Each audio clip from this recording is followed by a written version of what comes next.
আজকে আমরা খালি ঘর করুন শিখব।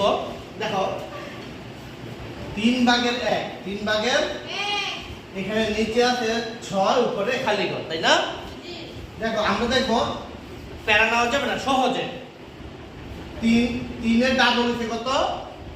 6, 3 দোকানে 6, তাহলে উপরে 2 একে 2, এখানে 5 ভাগের 4, এখানে আছে 12, 4 এর কত গুণ 12? 3 গুণ, কত গুণ?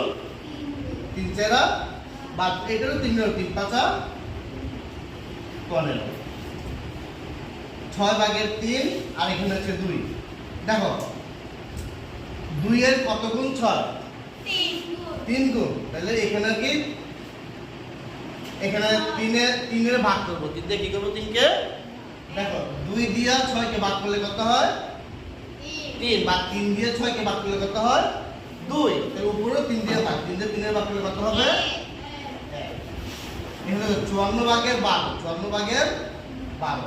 এখন দেখো 6 দিয়ে ভাগ করলে কত হয়? 12 এর 2 হয়, তাহলে এটাকে 6 দিয়ে ভাগ করব, 6 9 54, সহজ না?